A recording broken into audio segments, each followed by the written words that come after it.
let's break the mold.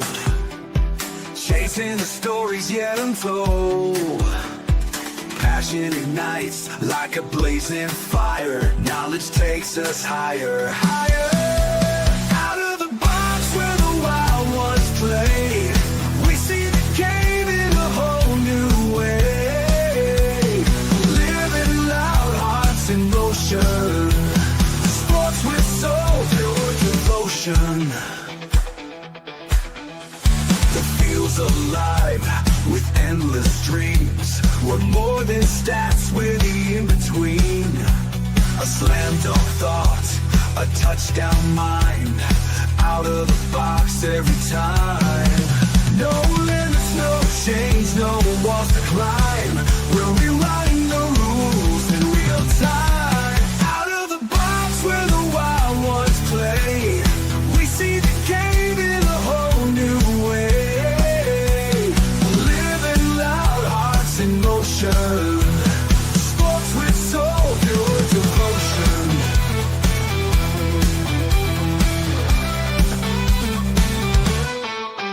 No limits, no chains, no walls to climb. We're rewriting the rules in real time. Out of the box where the wild ones play, we see the game in a whole new way.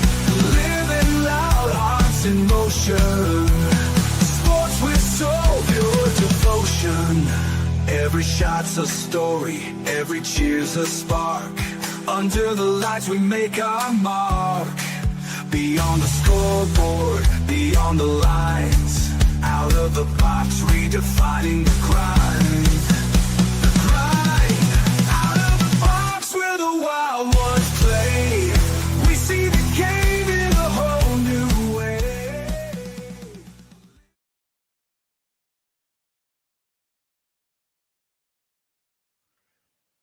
Good morning, Raider Nation. Welcome to the Silver and Black Lair, Raiders edition. I'm your host, the Bat Fry, Raider Batman, Kenny Fry. And Tuesday, Blues Day. I was going to go live yesterday, but I was still a little bit angry, so I figured I better not, because there's a lot of F words I was going to use. So I kind of held off until today, and I still want to use a lot of F words, but I will not. I will refrain. I will contain my F words. I'll keep them to a minimum, and I will aim for zero, but I cannot guarantee that the F words will not fly.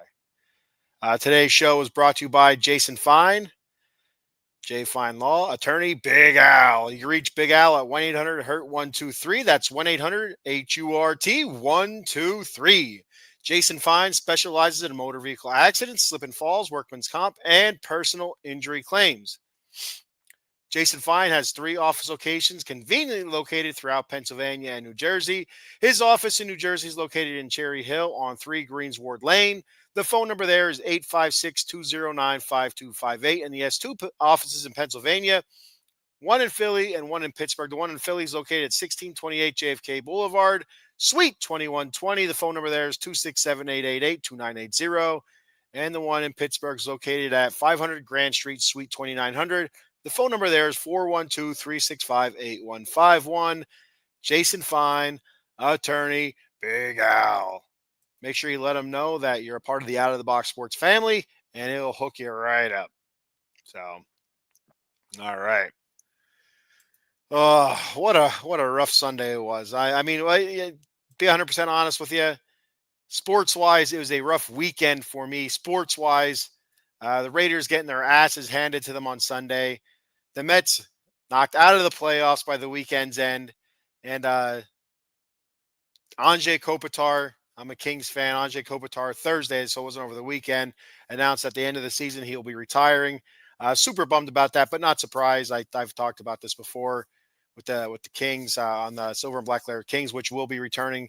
I'm going to try to do it this week, especially with the preseason now kicking off for the Kings, and preseason camp kicking into gear and whatnot. So I'd like to return to Silver and Black Lair Kings and start getting that show rolling. So we got a comment here First comment of the day, Eileen. Good morning, Eileen. Look at the size of that comment. Holy crap! How did it get so big? I don't know how it. Usually they're small and tiny. I can't read the damn things. That's huge. I can read that beautifully. Perfect. Good morning, Eileen. Tuesday Blues Day. Yes, it is. So Raiders lose 41-24, and it wasn't even that close. A couple touchdowns there in the fourth quarter. I don't want to say in garbage time because there was still some time, but there was no way they were coming back. They got it within 10 at one point before the Commanders put it away with another late touchdown, and it wasn't good. It wasn't good at all. And it started off from the beginning. The Raiders win the toss. They defer to the second half, and the opening kickoff it goes to Debo, and Debo takes it 60 plus yards. I think I don't know if it was 69 or something like that. 6, 7, right? No, we ain't doing that shit. I'm telling you, that 6, 7 stuff has me absolutely on edge. It's uh everywhere. Everywhere there's a young person, listen to me, old man Fry here now. Anywhere there's a young person, it seems like, or any kind of anything with counting now. Like I can picture the count from Sesame Street. One, and then he gets to six, 7, and I can't, I don't.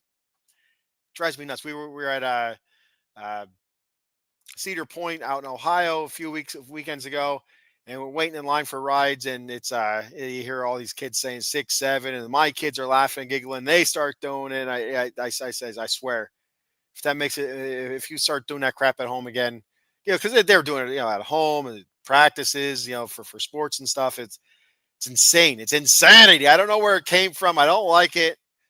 Makes me uncomfortable. I don't know what it is. The overuse of it or what, I don't know, but it's under my skin. It pisses me off. I guess I'm just a grumpy old man. I don't know. But anyway, back to the game.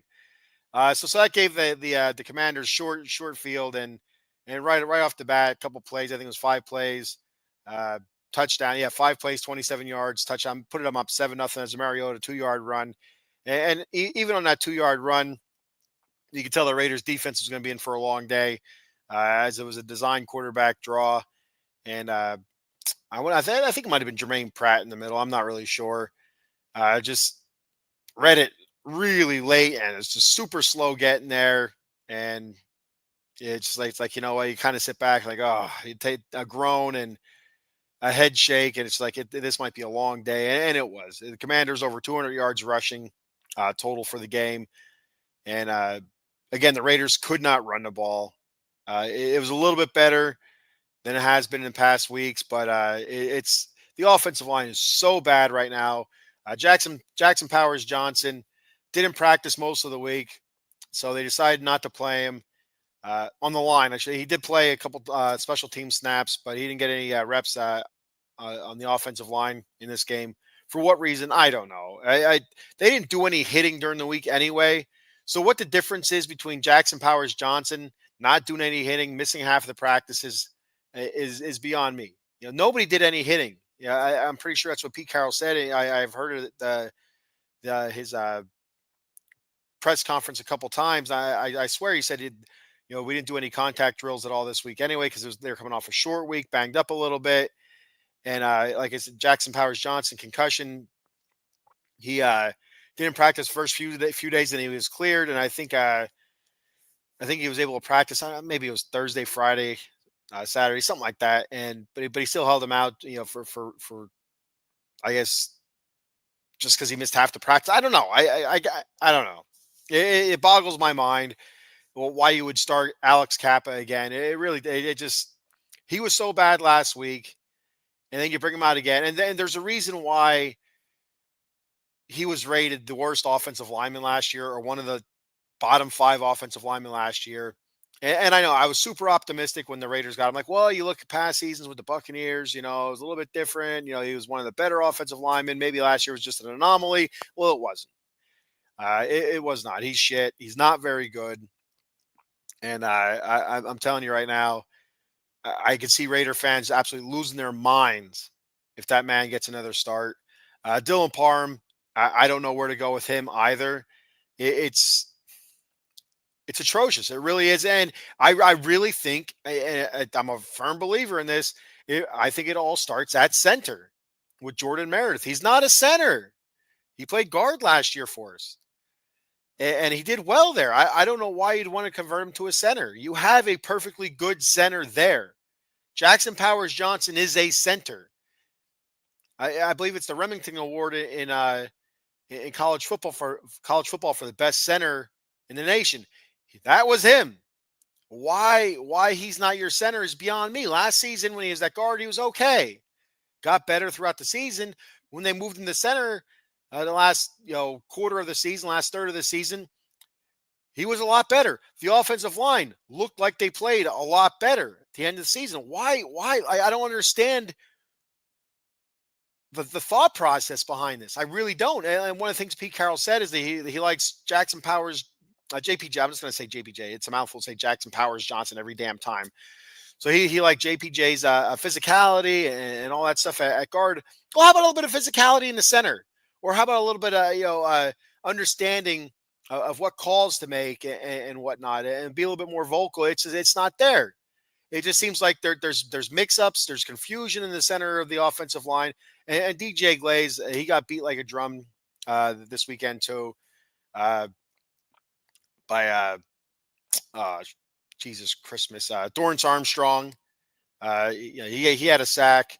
Uh, name's escaping me right now. He was freaking Bronco for years. He had a sack. He had a 15-year vet, and I can't think of his freaking name right now.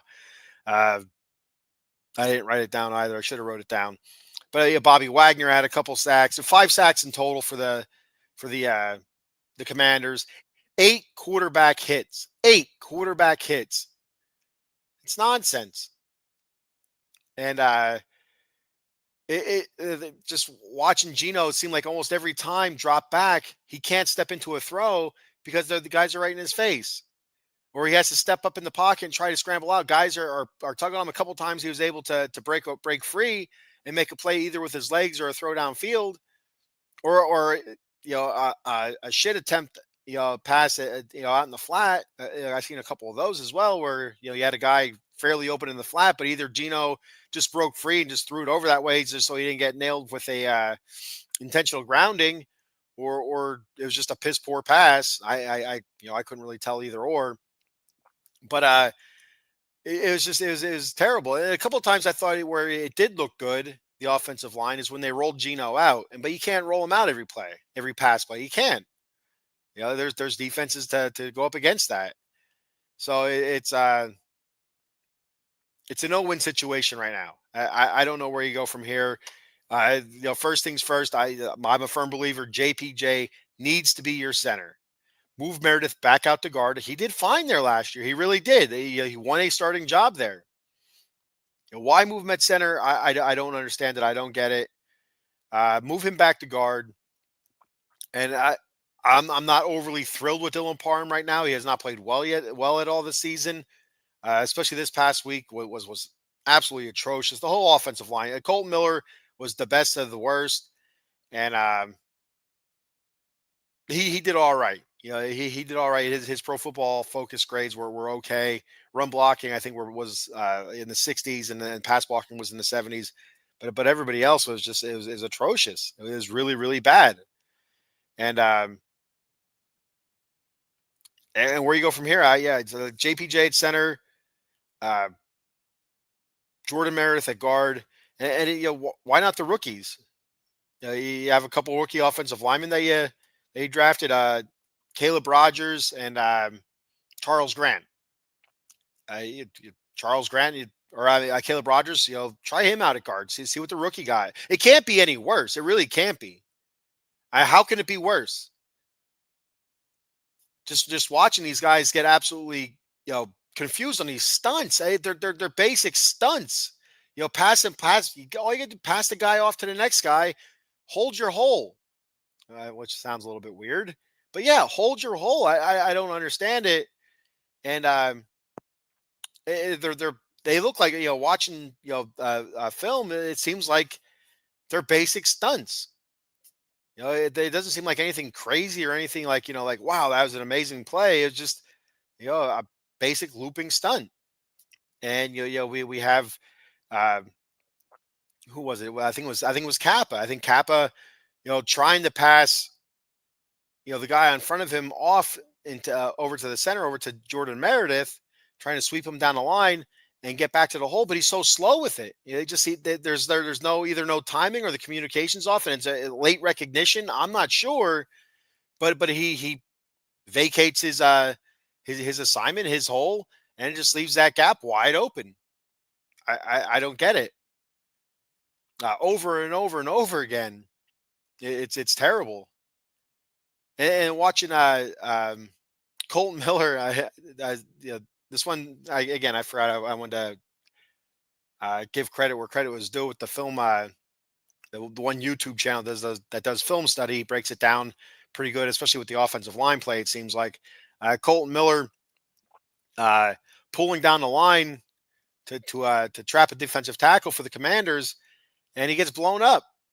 It's why are we pulling Colton Miller first off? It doesn't make sense. He's not an overly huge offensive tackle. He's an athletic offensive tackle, but he's not like a brute force out there. And that's something that this gentleman mentioned. He said, it's more something that you'd want JPJ to do if he was at guard, was to pull and to clean that guy out. But JPJ wasn't in there. So why are you doing this with Colton Miller is beyond me. And he gets blown up in a hole, and, run game goes to shit. I mean, that's the other thing, hearing from a ton of people, whether it's, people at ESPN or, Ryan Clark, or other podcasters, on the Soli Squad last night, our good friends there in the Soli Squad, checked them out Mondays, a lot of people calling Ashton Genty a bust. The Sully Squad talking 4 for 4 Philly sports. Like I said, Monday nights, 6:30. Be sure to check that out if you're into Philly sports. If not, still check it out. Those guys do a great job on there. Usually there's multiple hosts on there, 3 to 4 guys. I think yesterday there was 4. I could be wrong, but so many people calling Genty a bust. But when I watch it, I said the dude has nowhere to go. As soon as he gets the ball, he's getting contacted. And it's just amazing that he gets away from some of that. I mean, there's only one guy I can think of that can actually do something against that, and that would be like a Barry Sanders type. I mean, I haven't seen anybody else be able to combat that kind of pressure. Yeah, every single carry, it seems like. Yeah, I think he had 18 carries. I have the stats written down here. He had 17 carries for 63 yards. And out of those 17 carries, I didn't see all 17, but I'd have to venture to guess, probably 13, 14 of those, he's being contacted 2, 3, 4 yards behind the line of scrimmage. He did have a couple nice runs. And again, showing off the power, running people over. Again, you'd rather him not to do that every freaking week, but that's what he's doing, running defensive backs over. And you're just waiting for him to bust it out. And hopefully it's this weekend against the Bears.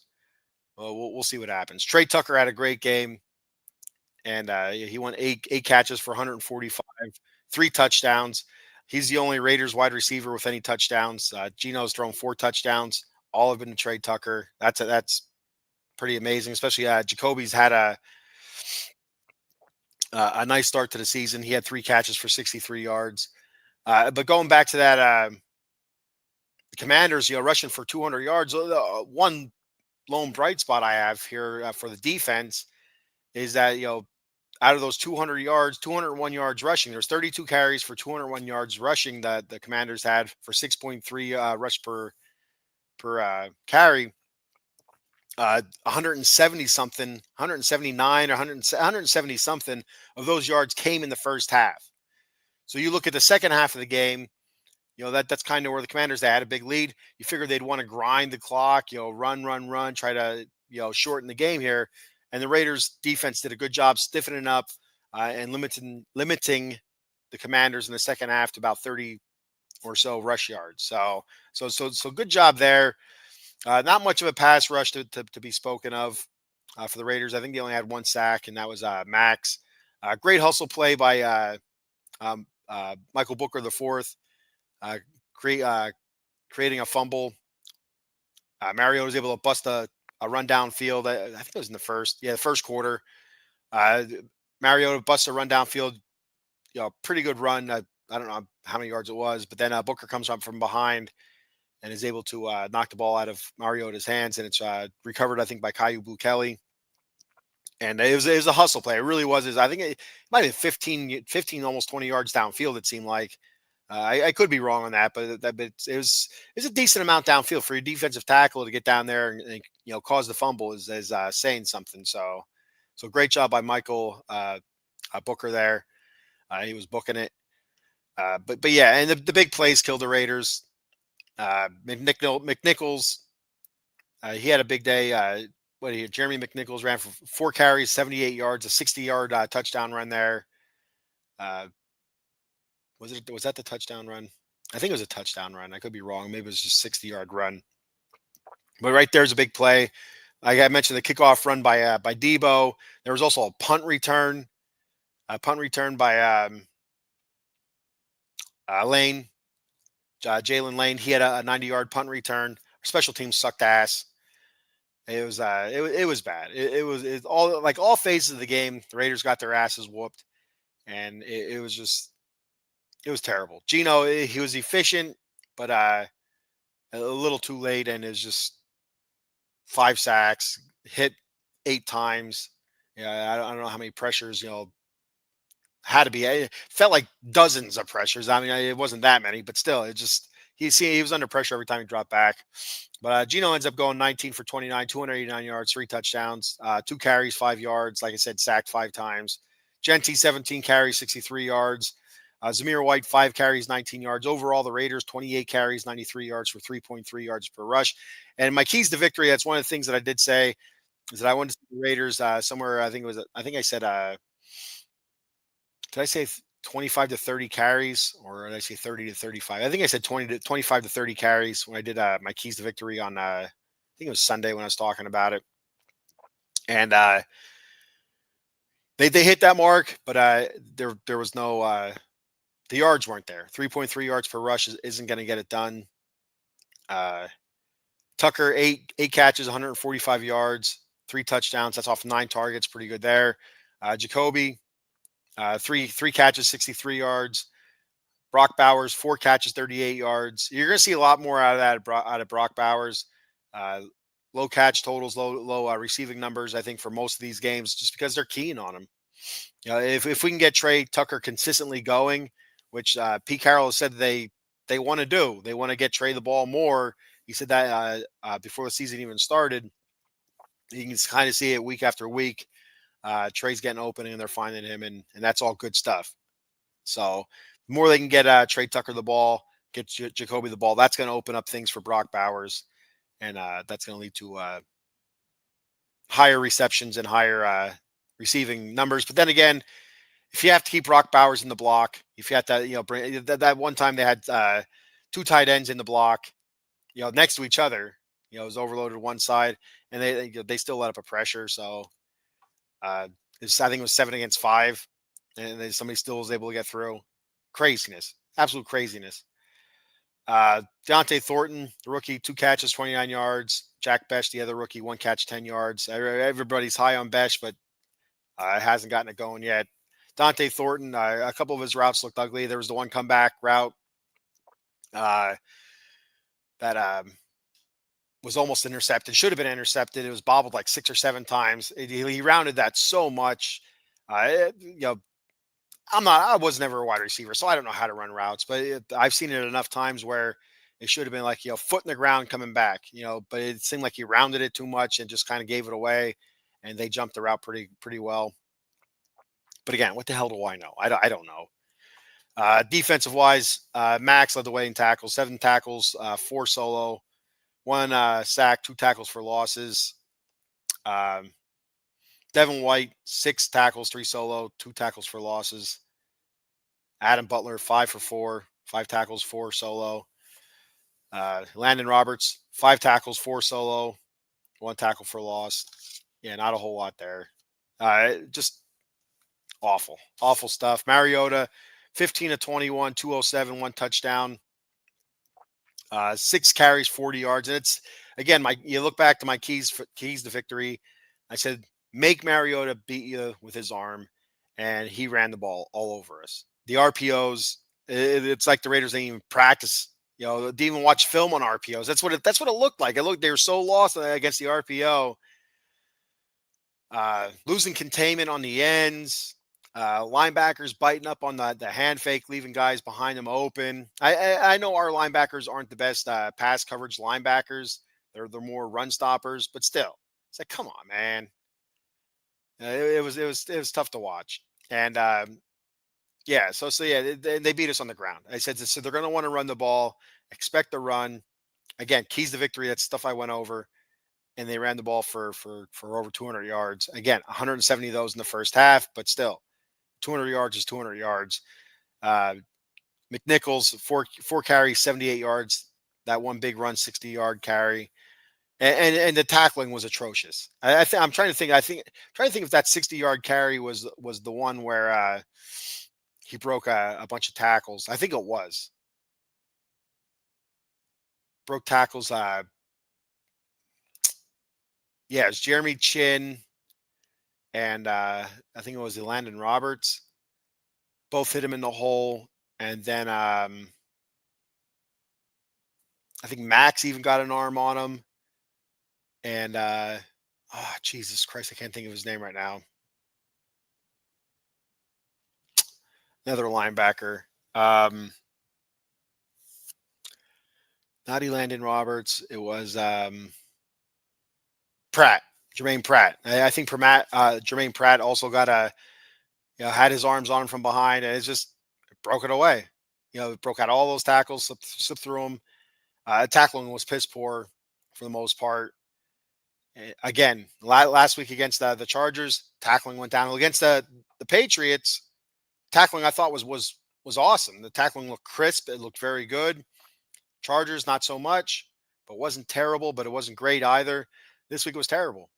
And so the one silver lining in this I take away from it, I don't even know if you want to call it a silver lining or not, but week one against the Patriots, they were a four-win team last year. We took care of business against them. Chargers, it's an 11-win team, playoff team last year. Commanders, playoff team last year. I don't remember how many wins they had, 11, 12 wins last year, whatever it was. Playoff team last year. So these past 2 weeks against these teams, these are top flight teams. Teams that are upper half of the league. So you kind of take that. All right. So we're doing this against top line competition. The Raiders are not top line team. We know that. If you think that the Raiders are a top line team or a team that's going to make a run at the Super Bowl this year, you're sorely mistaken. It is reasonable to think that they could. There is an outside chance at a playoff spot. There is. There's always a reasonable chance, especially early in the season, to think that. But to think that the Raiders have an outside shot at the Super Bowl, no. Even at the beginning of the season, before the season even started, where you have all hopes and all that good stuff, and everything's 0-0, and this is a new season. No realistic Raider fan would think that this team as it is today, as it sat and before week one, was a Super Bowl caliber team. You could say that playoff caliber team, perhaps. Outside chance, yeah. But Super Bowl, no, not zero chance. Not even like 1 in a million kind of, zero out of the 100 billion. So yeah. So looking at the top tier teams, you can see the failings of the Raiders against the teams that are a little bit more on the Raiders level, which is where I'd kind of put the Patriots. The Raiders look good. They look competitive. So, play more teams like that, get more wins. And that's where we look at, the upcoming this Sunday against the Bears. The Bears more on our level, I would like to think, even though they're coming off a win this past week. I feel like they have a chance. The Raiders have a chance. Bears, not a very good team last year, but there's a chance. You look at the Colts. Yes, they are 3-0 right now. They are looking very good, but again, last year not very good. Then we have the Titans. So these next these next 3 games could potentially be a nice building block for the Raiders and until they meet up against Kansas City on October 19th. A nice building block, a nice confidence boost where they can get things back on track. Uh, but there needs to be personnel changes. There needs to be personnel changes, and I know a lot of people are calling for some coaching changes. Particularly the offensive line coach slash running back coordinator in Brendan Carroll, and that is yes, Pete Carroll's son. And I agree 100% with all fans that are calling for Brendan Carroll's head. And I don't think you had to play football to be a coach. I don't think you had to play a certain position to be a coach of that position. I don't think that way, but I think it helps. So I don't know what Brendan Carroll's qualifications are that make him an offensive line coach, or what his qualifications are that make him a run game coordinator. But he needs to turn that shit over. If he's going to stay on and be the offensive line coach, he needs to have a high level assistant with him that's done it, been there, done that to help him along. Same thing with being a run coordinator. Let the offensive coordinator, let Chip Kelly do it, or let somebody like that do it. I think Joe Philbin's on the staff. Let him help you with the offensive line. Figure it the hell out. Again, I want to use the F word there, but I didn't. I take note of that. I'm very good there. I wanted to use the F word. I didn't. So Brendan Carroll, if he's not fired, they need to figure something else out. You need to give him some sort of help there, and that's all I can think of. Like if he's not going to get fired, there has to be somebody there to help him to train. On the job type training. I get it. If Pete Carroll's his son, it'd be hard for Pete to fire his son. Pete goes home and tells the wife, his 75-year-old wife. I don't know how old she is. Maybe she's younger. I don't know. Like, Bill Belichick, his girlfriend is what, 24, 25. I don't know. Maybe Pete Carroll's wife is 30. But anyway, it'd be hard for him to go home and explain to the wife that he fired their bouncing baby boy there, Brennan. My son's name is Brennan also. He'd be getting froze out in the bedroom. So, if you know what I mean. So yeah. But it's something that has to be done. There needs to be changes on the offensive line. You have to put JPJ at center. See what you got there. Move Meredith back to guard, and either sit Parham.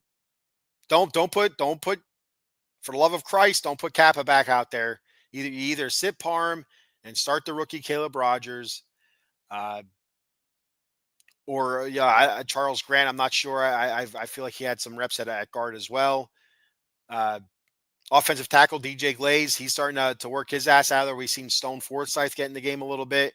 So do we see more Stone Forsythe? Does DJ Glaze, does he get some reps taken away?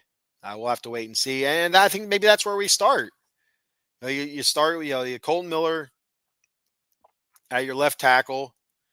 I say move Meredith to left guard, JPJ center, right guard. You start Parham. I still think Parham should still start, but I think you work in Caleb Rogers. I really do. I feel like you have to trade off some snaps there. Show Dylan Parham.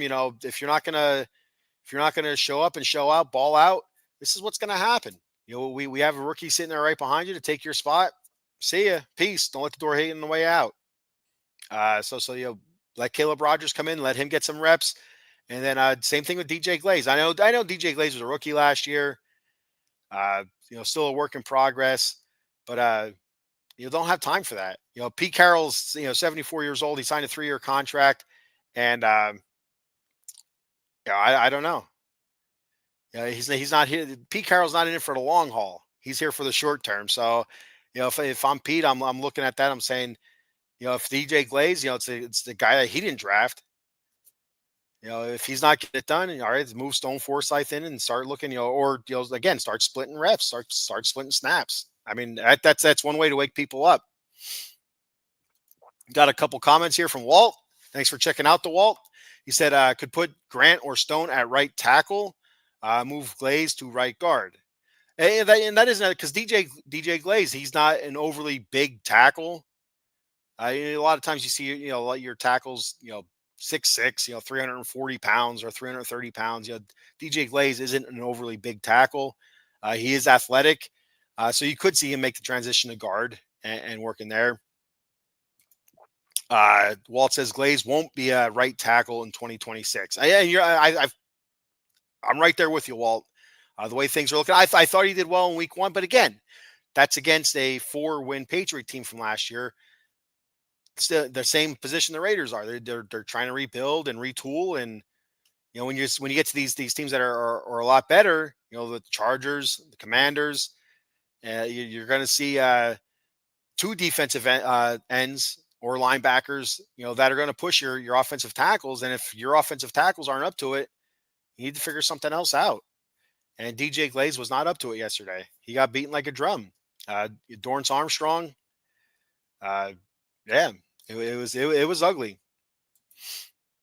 Walt also says Glaze has given up 14 pressures and 4 sacks, and it's inexcusable. It really is. I mean, that's a season's worth when you think about it. Walt, that's a season's worth of sacks that your tackle should be giving up, and he did it in a couple weeks.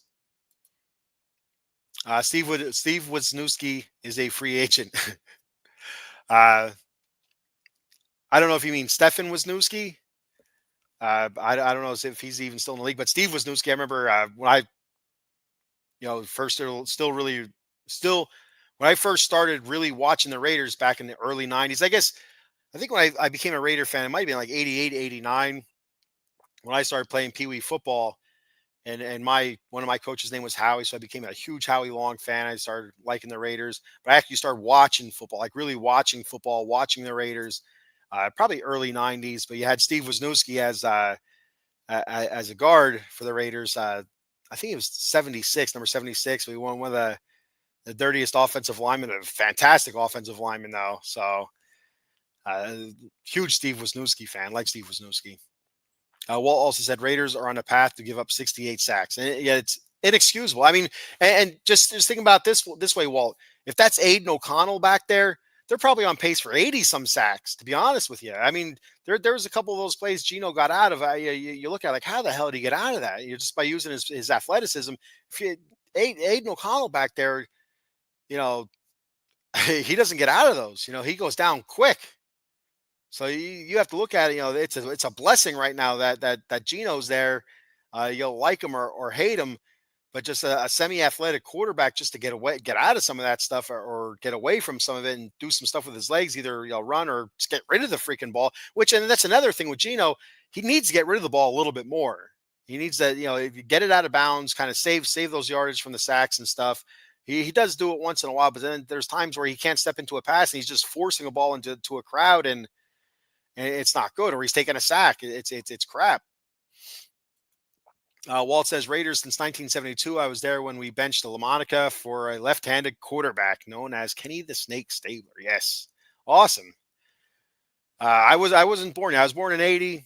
Like I said, about 88, somewhere around there, 88, 89. I believe when I started playing Pee Wee football, that's what did it for me. It started with Howie and I seen Howie Long on TV. And I don't remember if it was like a Monday Night Football game or what it was. And I just fell in love with the Raiders. Howie's my all-time favorite player, probably throughout all my sports teams. Howie's numero uno for me. That's the number I wore when I played high school football, 75. And so, yeah, that's awesome, though. Thanks for checking the show out, Walt. I appreciate it. So, yeah. All right. So that's pretty much all I have for today. Where my feelings lie. I feel like Genty has the it factor. I feel like a lot of people are wrong about him. They need to give him some time. They need to even give him some room. And then I think you'll start seeing a little bit more of that explosion, that excitement. You see it in small doses right now. When he does get a little bit of space, he's able to hit the hole. He's able to hit the hole hard and fast. But besides that, he's getting hit in the backfield, 3-4 yards behind the line of scrimmage.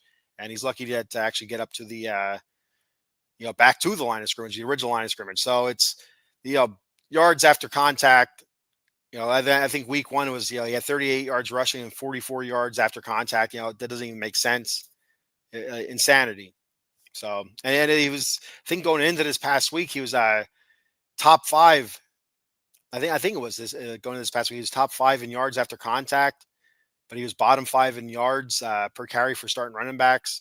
So it's like, it doesn't make sense. It's awful. It's terrible.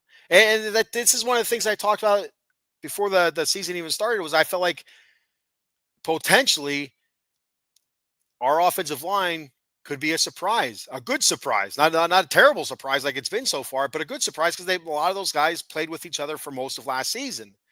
A healthy Colton Miller back, JPJ at center, Meredith, who I thought played well at guard last year, DJ Glaze, who played okay at tackle. It's Dylan Parham, he was decent last year at guard. But it's been absolutely terrible. I feel like 100% it starts in the middle of Jordan Meredith, needs to be moved out of center. I think it starts with communication, and it's the same thing with our secondary at times. That sometimes they look a little bit lost, and I think it starts with communication. These are all new guys in the secondary playing with each other, and there's a lack of being familiar with each other. So that's where I sit on that. All right, so before I get out of here, I got a couple things here real quick. For myself, you check me out on YouTube at the Bat Fry Pods. Subscribe to my channel, and on X at SB_Lair_OOTBE. That's my X page for Silver and Black Lair Raiders and Silver and Black Lair LA Kings, which, like I said, I will be starting that show back up. I plan to do it this week, Thursday.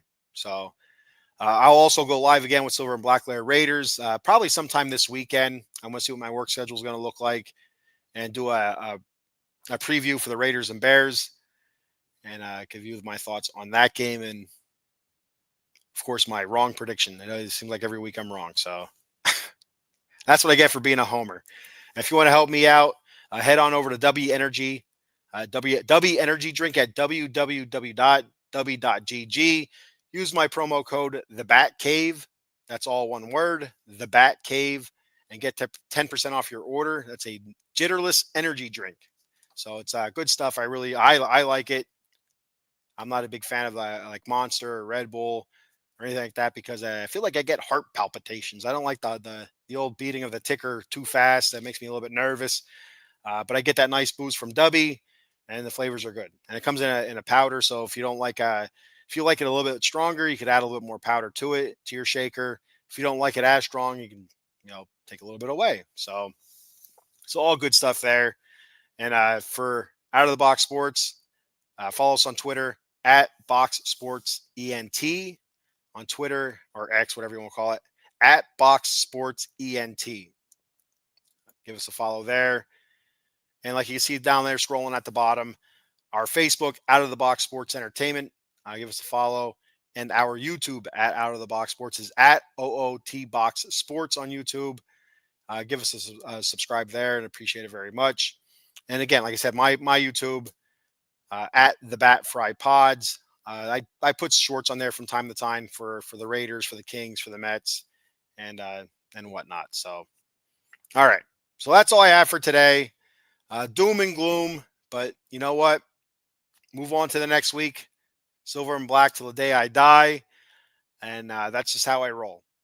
So I'll always be a Raider fan. I'll always be a Mets fan. I'll always be a Kings fan.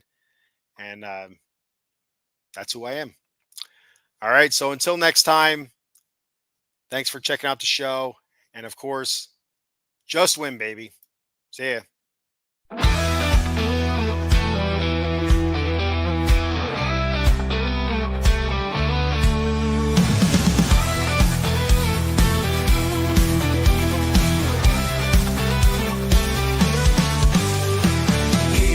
Strong, let's break the mold. Chasing the stories yet untold. Passion ignites like a blazing fire. Knowledge takes us higher, higher. Out of the box where the wild ones play.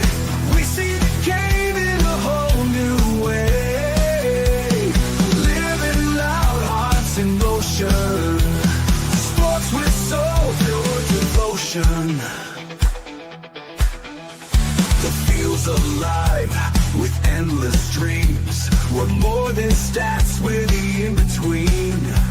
A slam dunk thought, a touchdown mind, out of the box every time. No limits, no change, no walls to climb. We'll be right